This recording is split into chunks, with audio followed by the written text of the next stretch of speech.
Okay, so good morning everyone. हम पढ़ रहे हैं वर्ब एडवांस।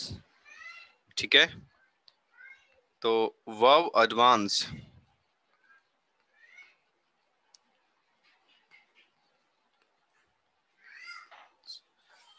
एडवांस में हमने क्या सीखा? अभी हमने ये सीखा कि सर वर्ब तो होती हैं फाइनाइट और नॉन फाइनाइट वर्ब, है ना। और नॉन फाइनाइट वर्ब में जब हमने बात की तो मैंने एक वर्ड जोड़ा उसमें एडवांस, और ये बात बताते हुए मैं आपको आगे ले गया। मैंने कहा वर्ब एडवांस में जो एडवांस की बात चल रही है तो इसमें इन्फिनिटिव और इन्फिनिटिव वर्ब होती है। क्या होती है? Infinitive verb. और मैंने कहा था इन्फिनिटिव होती है जिसके साथ हम टू प्लस वर्ब की फर्स्ट फॉर्म लगाते हैं, है ना। और उसके बाद मैंने कहा था एक बेयर इन्फिनिटिव होती है। याद आया कुछ? मैंने कहा था ये एक ऐसी वर्ब होती है जिस वर्ब से पहले ये वाला जो टू होता है इसके ऊपर हम थूक देते हैं, हट जाए यहां से। ठीक है, आवाज आ रही है मेरी आप लोगों को? Yes sir. Yes sir. ये दो बातें समझ में आ गई थी। और इन्फिनिटिव और बेयर इन्फिनिटिव के लिए मैंने आपसे परसों एक क्वेश्चन पूछ लिया था, और कुछ लोग तो इतने घबरा गए, बोले सर ना पहले बता के जाओ फिर क्लास छोड़ना। मैंने पूछ लिया था कि ये इस टू का क्या नाम है, तो जवाब शायद मैंने दे दिया था, इसको पार्टिकल कहते हैं। करेक्ट, इसको पार्टिकल कहते हैं। अब इसी बात को मैं आज आगे बढ़ाऊंगा और देखेंगे कि हम पार्टिकल का यूज क्यों करते हैं। ठीक है भाई, मैंने कहा कि ये वर्ब जो इन्फिनिटिव वर्ब और बे इन्फिनिटिव वर्ब होते हैं इनका जो फंक्शन होता है, इनफैक्ट ये नाउन होते हैं, है ना। ये नाउन का फंक्शन करते हैं।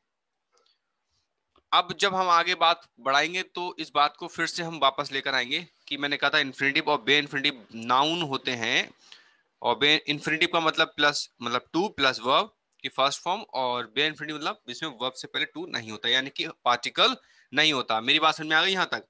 फिर इसके लिए मैंने आपको कुछ एक फार्मूलाज लिखवाए थे, अगर आपको याद हो लेडीज एंड जेंटलमैन, तो मुझे बताइए वो कौन कौन से वर्ड थे। एक तो मैंने कहा था बेटा आओ और टू इनके बाद ना लगाओ, सही बात है। एक मैंने फार्मूला दिया था HB की पेंसिल से जब हमने LMNO लिखा तो BSF वाले WHO के यहाँ चले गए, ये पिछली क्लास में था। एक और था दादा दादी फ्यू स्पैरो, ये भी मैंने लिखवाया था।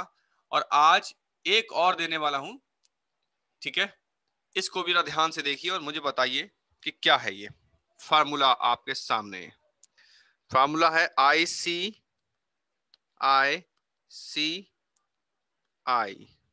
ठीक है, ये कोई बैंक नहीं है, ये हमारा फार्मूला है खाली। ICICI के जो CEO हैं साहब, उनके पास एक फिएट कार थी, ठीक है। उसका एक सील टायर, जो टायर था वो सील था और वो पूरी तरीके से बस्ट हो चुका है, बस्ट हो गया। बोलकर देखो, मजा आएगा। ICICI के CEO के फिएट का जो सील टायर है वो बस्ट हो चुका है। सर आवाज कट रही है। आवाज कट रही है? अब ठीक है? आवाज कट रही है मेरी? अब सही है सर, सही है। आईसीआईसीआई के सीईओ का फिएट टायर सील हो गया। अबे सील टायर बस्ट हो गया, मैं अबे अच्छा, कुछ भी बोल दो तुम। फिएट सील टायर बस्ट हो गया। हाँ ठीक है, इतनी बात याद हो गई। अब इसमें कुछ वर्ब्स आने वाली हैं, ठीक है। आवाज बहुत कट रही है आपकी। अभी भी कट रही है? क्लियर है सर हमें तो। हाँ हमें तो सब क्लियर है। ऐसा होगा नेटवर्क इश्यू होगा, कहीं कहीं नेटवर्क इश्यू होता है ना किसी किसी के मोबाइल में, तो ऐसा होता है। वैसे आवाज कटने का कोई चांस नहीं है, क्योंकि मैं जो हेडफोन यूज करता हूँ वो मेरे हिसाब से तो ठीक ठाक है। प्रीमियम क्वालिटी है सर। चलो, आप लोग अपने अपने जो अपने आप को म्यूट पे लगा हो लो सभी सकता है लोग। हो सकता है एक उस एरिया बंदा में सिर्फ, 5G अपडेट हो रहा हो। अरे अब तुम 5G पे पहले पहुंच जाओ।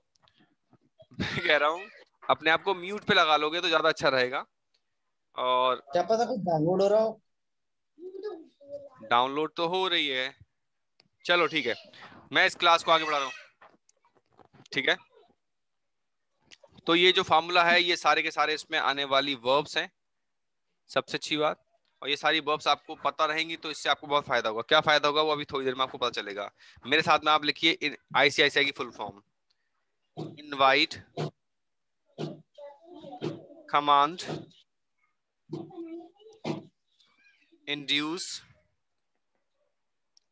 इंड्यूस का मतलब होता है किसी को मना लेना या फिर राजी कर लेना।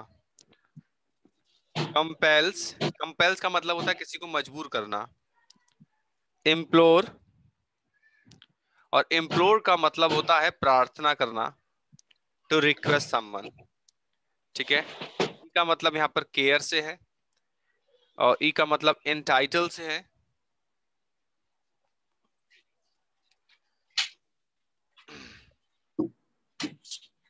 इनटाइटल,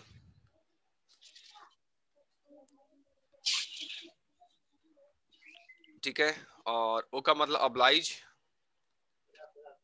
अब्लाइज का मतलब होता है एहसान, मानना, और एंटाइटल का मतलब अधिकार देना किसी को। ठीक है, और यहाँ पर फिर आया फिएट, और फिएट का फुल फॉर्म रहेगा फॉरबिड, फॉरबिड, इंस्ट्रक्ट, एडवाइज और टेल। और सी, enable, allow, look at, train, intend, remind और encourage। bribe, अर्ज, किसी का माइक खुला हुआ है, म्यूट करें अपने आप को प्लीज। अर्ज, रिक्वेस्ट,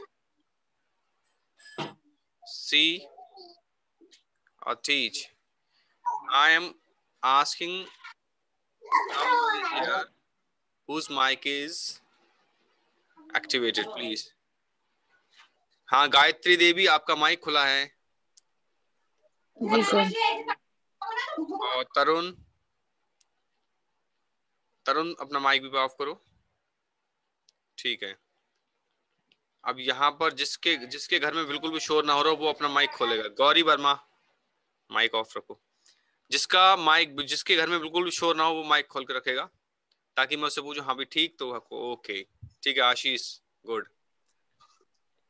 तो ये वर्ब्स हैं, लिसन। अब मैं कुछ बताने वाला हूं और मेरी बात को सभी लोग बहुत ही ध्यान से सुनेंगे, बहुत ध्यान से। ठीक है, मैं यहाँ पर 2-3 सेंटेंस लिख रहा हूं। ठीक है, देखो ये वर्ब्स तो आपको याद करनी करनी है। मैंने लिखा I have, this is have, trained these dogs drugs। ये जो फिलर के लिए है इसमें 4 ऑप्शन आपके सामने आए। नंबर 1,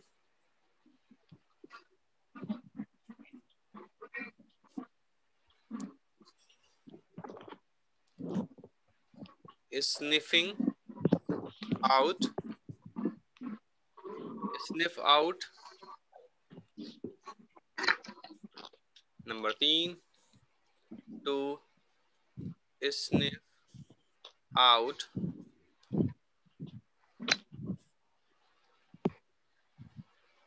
और नंबर 4, थर्ड वाला सर, थर्ड वाला। और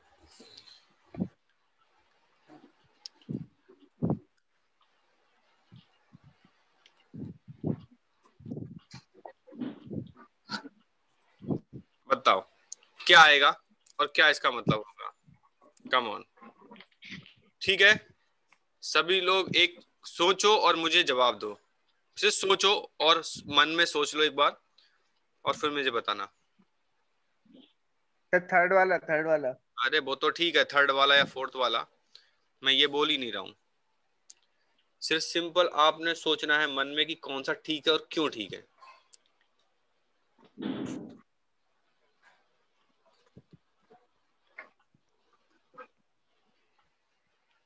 एक सेंटेंस और आपके सामने आएगा।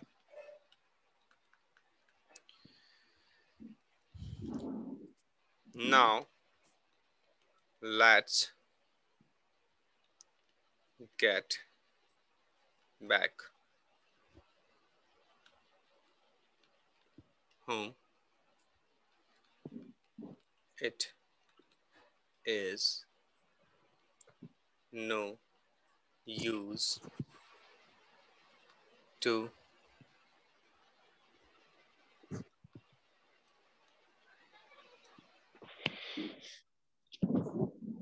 अरे डैश की जगह पे टू आएगा, टू आएगा। मैंने कहा सोचो आराम से, जल्दीबाजी मुझे भी नहीं है, जल्दीबाजी आपको भी नहीं होना चाहिए। पॉइंट ये है कि क्यों ऐसा हुआ। ठीक है, ऑप्शन आपके सामने फिर से।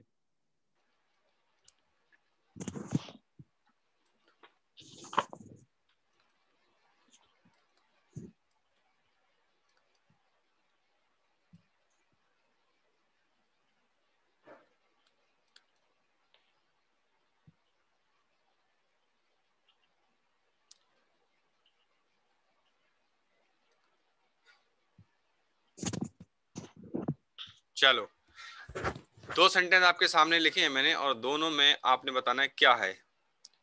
चलो सोच लो और मुझे बताओ। देखो, अब मैं जो बात बोलने लग रहा हूं वो उसको समझो। अब मैं आपको कंपैरिजन समझाने की कोशिश करूंगा, वो बात जो परसों रह गई थी। ठीक है, और आज मैं आपका वो खुलासा करूंगा जिस बात के लिए हम इसको सीख रहे हैं।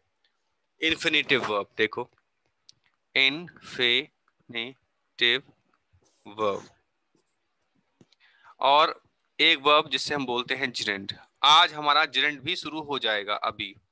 ठीक है, और इन्फिनेटिव वर्ब हम पढ़ चुके हैं ऑलमोस्ट। तो देखिए, इन्फिनेटिव वर्ब एक ऐसी वर्ब होती है, इन्फिनेटिव वर्ब एक ऐसी वर्ब होती है जिस वर्ब से पहले टू लगा रहता है या फिर टू नहीं होता, सिर्फ और सिर्फ वर्ब होती है। और अभी अभी मैंने आपको बताया था कि हम इस बात को फिर से पढ़ेंगे। हमने कहा इसको हम, इसका फंक्शन और इसका यूज जो होता है वो नाउन होता है। क्या यही बात बोली थी मैंने? ठीक है, जिरेंड जो होता है एक वर्ब होती है और इसके साथ आईएनजी लगा होता है, पहली बात। इसका भी यूज क्या होता है? इसका भी यूज नाउन होता है।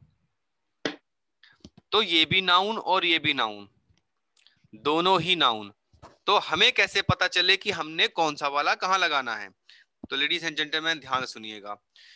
इन्फिनेटिव वर्ब का यूज हम तब करते हैं, फिर सुनना ध्यान से। चलो इधर ही देख लो, सेंटेंस में देख लो। I have trained these dogs, मैंने इन कुत्तों को, कुत्ते समझ में आ रहा है, मैंने इन कुत्तों को तैयार किया है या ट्रेंड किया है, प्रशिक्षित किया है। किस लिए करा है भाई? इसलिए क्या है कि ये ड्रग्स को सूंघ सके। तो answer number 3 is the correct answer. क्यों समझते हैं। और टू ही क्यों आएगा? हम स्निफिंग आउट क्यों नहीं लिख सकते, स्निफ आउट क्यों नहीं लिख सकते और स्निफ्ड आउट क्यों नहीं लिख सकते? ठीक है, ध्यान सुनना वाली बात। ये जो ऊपर वर्ब्स लिखी हैं ये सारी वर्ब्स कहती हैं कि अभी काम येट टू बी डन। आपने कुत्तों को ट्रेंड कर दिया, ठीक है, क्या कुत्तों ने इस ड्रग्स को सूंघ रहे हैं या सूंघना अभी बाकी है, या कभी सूंघेंगे या सूंघ चुके हैं? बताओ भाई। अभी मैंने ट्रेंड किया हालत है देख और के तो तैयार लगेगा। इसलिए किया है कि आने वाले वक्त में कभी भी इस चीज का होना बाकी है। तो इन्फिनिटिव वर्ब का यूज होता है तब, इन्फिनिटिव वर्ब का यूज तब होता है जब हमारा इंटेंशन ये बताने का हो सामने वाले को, हमारा इंटेंशन बताने का, बोलने का या लिखने का ये हो कि अभी ये काम होना बाकी है, yet to be done, yet to be done, correct. तब हम इन्फिनिटिव वर्ब का यूज करते हैं। और जिरेंड का यूज तब करते हैं जब कोई बात at present, at present, presently, at present, at presently का मतलब होता है at present of speaking, at present of speaking, यानी कि बोलते वक्त कोई चीज किस में हो, कॉन्टिन्यूटी में हो। बोलते समय जब कोई चीज कॉन्टिन्यूटी में होगी तब हम जिरेंट फॉर्म का यूज करते हैं नाउन की तरह से। आ जाओ देखो, I have trained these dogs, मैंने इन कुत्तों को क्या करा है, ट्रेन किया है। किस लिए किया है, to snip out the drugs. ठीक है, स्निप आउट ड्रग्स यानी कि अभी वो सूंघना बाकी है, अभी इनको सिर्फ ट्रेन किया। Now if you look closely the second sentence you will find something different. Now let's get back home. चलो घर वापस चलते हैं, यानी कि अभी ये रास्ते में हैं और जा रहे हैं। कंटिन्यूटी दिखा रहा है। इट्स नो यूज, कोई फायदा नहीं है मीटिंग में जाने का, यानी कि बात कंटिन्यूटी की है।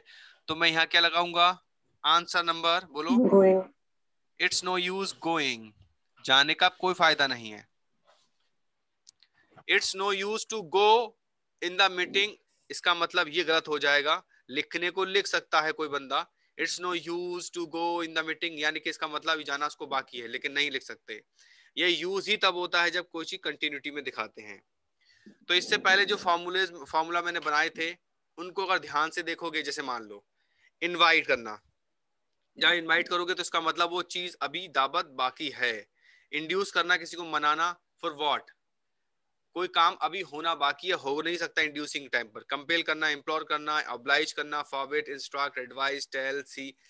कुछ वर्ब्स इसमें ऐसी होंगी जिसको हम कंटिन्यूटी में दिखा सकते हैं, अदरवाइज मैक्सिमम वर्ब ऐसी हैं जिनको हम येट टू बी डन मानते हैं। तो जिन वर्ब्स के साथ येट टू बी डन होगा तो उसके साथ हम इन्फिनिटिव या फिर इन्फिनिटिव लगाएंगे, जिसके साथ कंटिन्यूटी होगी उसके साथ हमेशा हम क्या लगाएंगे, जिरेंट फॉर्म ऑफ वर्ब। ठीक है, जिरेंट का मतलब वर्ब की ऐसी फॉर्म जो आईएनजी दिखाए और चीज को कंटिन्यूटी को भी दिखाए। गेटिंग माय पॉइंट, इतनी बात समझ में आ रही है? Yes, sir. हाँ, तो मैं आपसे चाहता हूं कि आप एक मिनट रुकना, पता नहीं कौन है ये।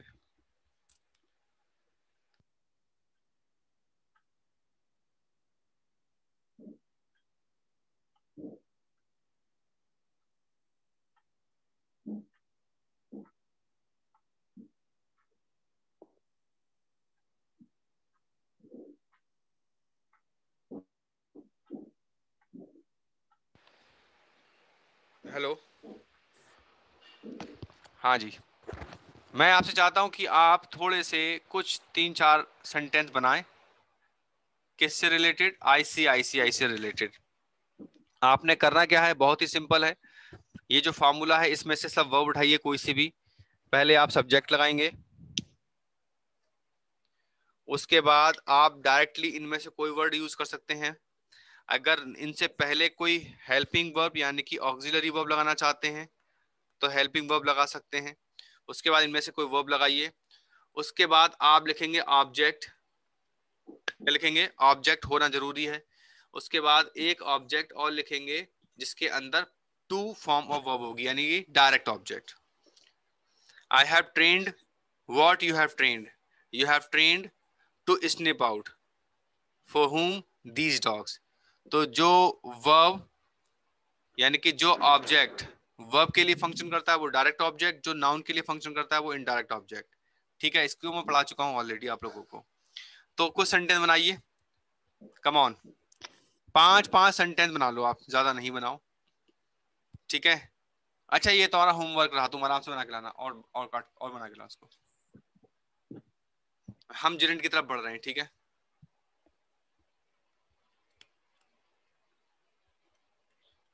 जिरेंट क्या होती है, जिरेंट, जिरेंट वर्ब की एक ऐसी फॉर्म, जिरेंट वर्ब की एक ऐसी फॉर्म जो देखने में आईएनजी की तरह लगती है, देखने में बिल्कुल आईएनजी की तरह लगती है, लगता है पता नहीं आईएनजी फॉर्म है, लेकिन इसका जो फंक्शन है वही इंपॉर्टेंट बात है कि इसका जो फंक्शन होता है वो कभी भी वर्ब नहीं होता है, वर्ब नहीं होता। इसका जो फंक्शन होता है वो हमेशा नाउन रहता है। अगर ये नाउन है तो ये सेंटेंस में जो जो एक नाउन कर सकता है वो ये सारे एक्टिविटी कर सकता है, सारे एक्शन कर सकता है। जो एक नाउन कर सकता है लिखा सेंटेंस, कैसे शुरू? ये सेंटेंस में सब्जेक्ट हो सकता है, ये सेंटेंस में ऑब्जेक्ट हो सकता है, और जो भी कुछ चीजें हैं वो सब कुछ हो सकता है। ये एग्जाम्पल के तौर पे मैं कहूं smoking is injurious to health, देखो स्मोकिंग आ गया, वर्ब है देखने में तो, लेकिन फंक्शन नाउन की तरह है। ठीक है, चलिए शुरू करते हैं। अब मैं आपको याद दिलाऊंगा, जब मैंने आपको प्रोनाउन पढ़ाया था उस टाइम मैंने आपसे कुछ चीज लिखवाई थी, जरा आज उसका रिवीजन करवा दूं छोटा सा। देखो सेंटेंस है, no one can prevent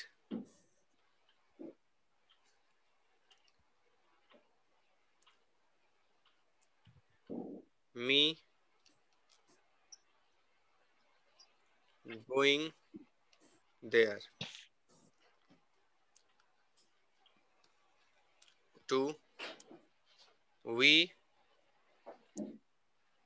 can not oppose Ram study here. बताओ क्या सेंटेंस ठीक है या कुछ गड़बड़ी है? अटपटा सा लग रहा है पहले वाले में। अटपटा तो सभी लगता है, चटपटा लगेगा थोड़ी देर के बाद, टेंशन मत लो, पटा चटपटा सब सही हो जाएगा। है कोई जो बताए? Sir me for going there. No one can prevent me from going there. और we cannot oppose Ram studying here. बहुत बढ़िया, दिमाग लगाया लेकिन इतना अच्छा नहीं लगाया। अरे भाई सिंपल, एक बात अपने दिमाग में याद रखो, जो लर्नर स्टूडेंट्स हैं, मैं यहाँ 15 स्टूडेंट्स हैं और ये सारे के सारे वो हैं जो वाकई में सीखना चाहते हैं, वरना 200 से ज्यादा रजिस्टर्ड हैं एनबीए में लोग, लेकिन उनमें से ये 15 ही आए हैं, तो इसका मतलब ये 15 लोग कौन है? ये वाकई में इंपॉर्टेंट लोग हैं जो सीखना चाहते हैं और कुछ करना चाहते हैं, है ना? तो इसका मतलब ये है कि आप लोग अगर 15 लोग यहाँ हैं तो इसका मतलब बहुत इंपॉर्टेंट आप लोगों, ठीक है? अब देखो सीन समझो, एक ही बात याद रखना, जब भी अटेम्प्ट करो क्वेश्चन को, सेंटेंस को ध्यान से देखो, सेंटेंस में दो चीजें देखो। पहले पूछो अपने आप से where is the verb, main verb, finite verb कहाँ है? तो आपको दिखेगा, ये दिखी, दिखी, ये दिखी, दिख गई।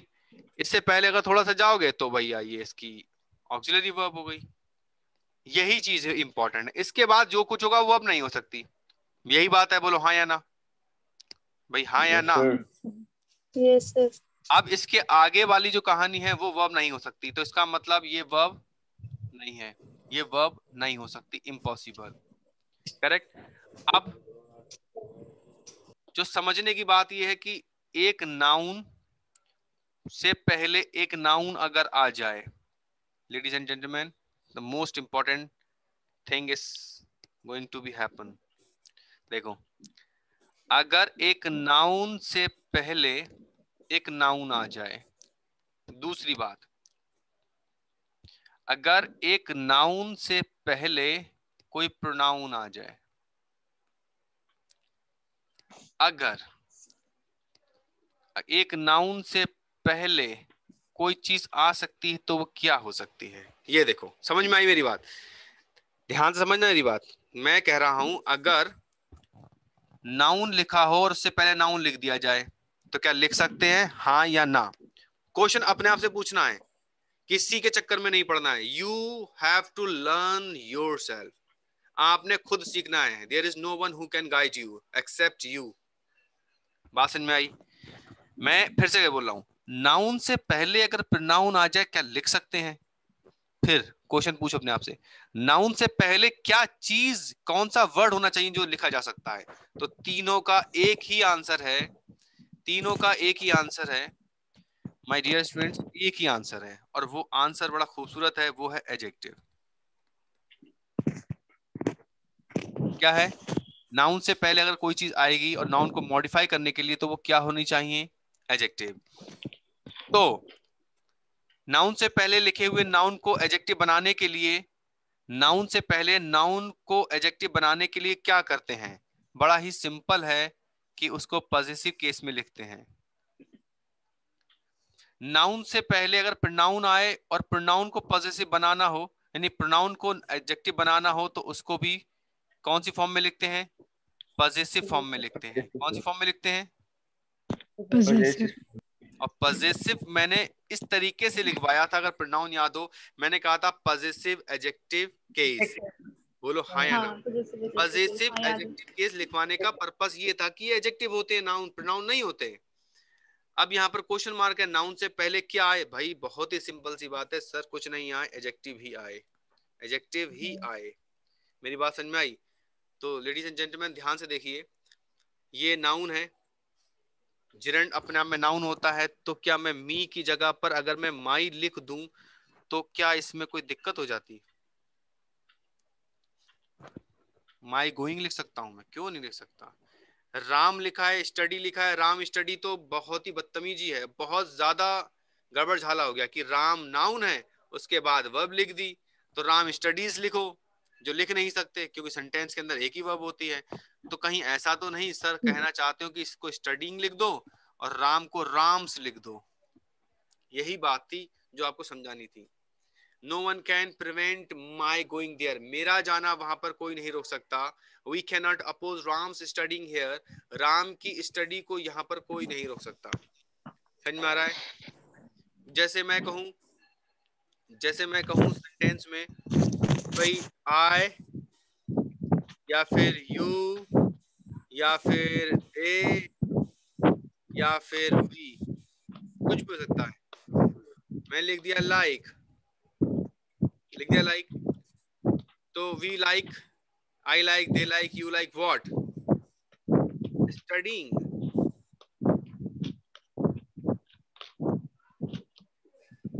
ठीक है, going, coming, इसका मतलब क्या हुआ कि ये सब्जेक्ट है, ये वर्ब है और ये ऑब्जेक्ट है, और ऑब्जेक्ट हमेशा सेंटेंस में क्या होता है? नाउन होता है। तो भैया देखो ऊपर वाले सेंटेंस को ध्यान से जरा, ये सब्जेक्ट है, ये वर्ब है और ये ऑब्जेक्ट है। क्या दिक्कत है? बात समझ में आई? तो मैं पूछूंगा फिर से आपसे एक बार कि नाउन से पहले अगर नाउन आ जाए तो उसको कैसे लिखें? तो जिससे पूछू वो बताए। बताओ वैष्णवी। Possessive केस में। कौन से केस में? Possessive केस में। हाँ, पॉजिटिव केस नाउन का कैसे बनाते हैं? सर एपोस्ट्रोफी एस लगाता है। अगर एपोस्ट्रोफी एस ना लगाऊं तो क्या बन सकता है? Yes sir. कैसे? सर जैसे आई मी माई होता है। आई का माई होता है, वो तो प्रोनाउन है, मैं नाउन को पूछ रहा हूँ। चलो इसके बारे में भी हम डे आफ्टर टुमारो डिस्कस कर लेंगे, डोंट वरी। चलो गुड, वेरी गुड। गायत्री तुम बताओ।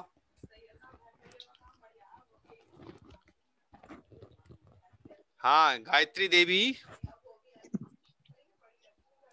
आवाज आ रही है मेरी? यार खाना वाना बना रही हो? No sir. नो तो बनाओ, खाना कब बनाओगी? बन गया सर। अच्छा बन गया, तो ठीक है। तो मैं पूछ रहा था अगर नाउन से पहले प्रोनाउन आए तो कौन सी फॉर्म में लिखना चाहिए? पजेसिव में सर। अच्छा, तो पजेसिव में लिखने से क्या हो जाता है?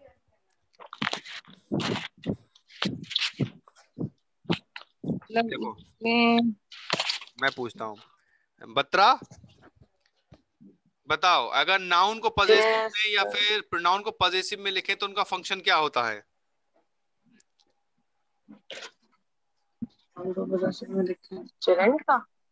अरे बाबा रे बाबा, यो थोड़ी ना सर सेंटेंस करेक्ट हो जाता है। अरे वाह वाह, एडजेक्टिव की तरह वर्क करता है। एडजेक्टिव की तरह फंक्शन करता है यार, कैसे हो तुम? नाउन और प्रोनाउन को जब पजेसिव में लिखते हैं तो वो नाउन और प्रोनाउन नहीं रहते, वो एडजेक्टिव बन जाते हैं। जैसे चीनी और पानी को मिला दो और घोल दो तो क्या बनेगा? सर अरे गरम कर दोगे तो चाय बन जाएगी, पत्ती और डाल दो। डिपेंड करता है आपका क्या मूड है। चाय पीने का, जी शरबत पीने का। ठंडे में मिलाओगे तो शरबत बन जाए, गर्म में मिला दोगे तो सर। हाँ। वैसे अगर हम जैसे फ्रॉम वगैरह लगा रहे थे सेंटेंस में, हाँ तो वो क्या गलत था? तो उसका मतलब बदल जाता ना। वी जैसे no one can prevent me from going, from going there. तो इसका मतलब क्या हुआ? इसका मतलब ये हुआ मैं जाना चाहता हूं इधर को, और तुम कह रहे हो उधर से इधर को आने की बात करोगे। मैं कह रहा हूं मेरा वहां पर जाना कोई नहीं रोक सकता। मेरा मतलब ये हुआ कि मैं यहाँ हूं और मुझे यहाँ से यहाँ तक जाने के लिए कोई नहीं रोक सकता। आपका सेंटेंस था no one can prevent me from going there, वहां से यहाँ आने से कोई नहीं रोक सकता। मतलब भी बदल गया, सेंटेंस पूरा ही बदल गया। सर फ्रॉम का मतलब तो वहां पर होता है ना, मतलब अरे जैसे वहां नो वन से कैन होता है, प्रिवेंट मी। वहां से होता है। फ्रॉम का मतलब से होता है, कहीं से किधर की ओर। तो फिलहाल इतना करते हैं क्योंकि टाइम नहीं बचा हमारे पास, लेकिन आप अच्छा सीख रहे हैं, अच्छी बात यह है, ऐसे ही लगे रहिए, थैंक यू सर। सीख ही जाओगे अच्छे से।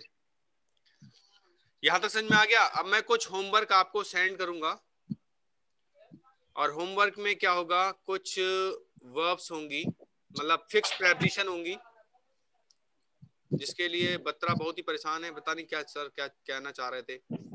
तो समझ में आ गया? आप समझाता हूँ थोड़ा सा और एक बार।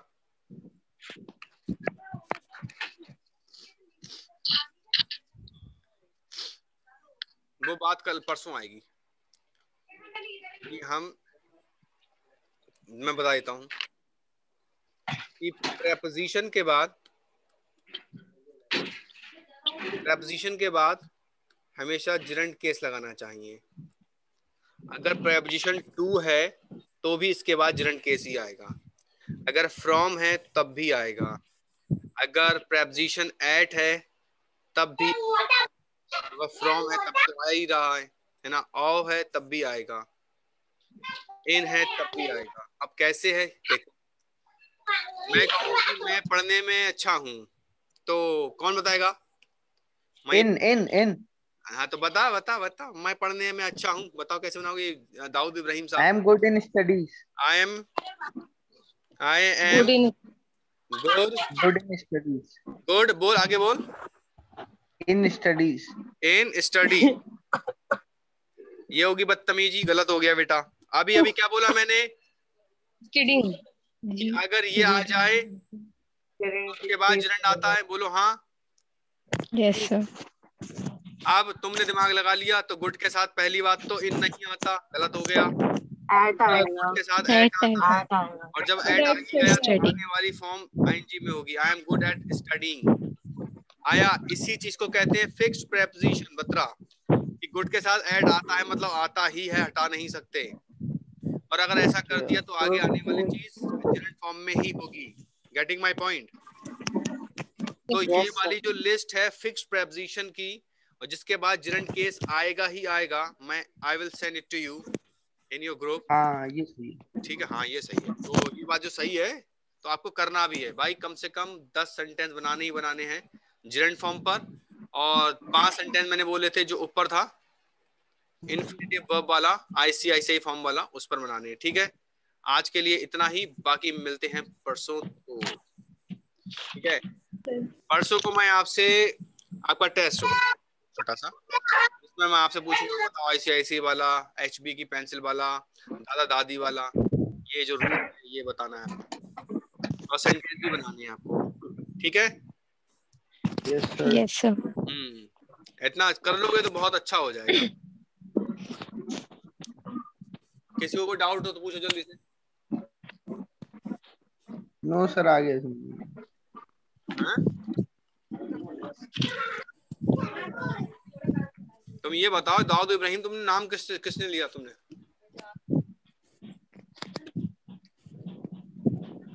दाऊद इब्राहिम। और कौन कौन है इसमें क्लास में?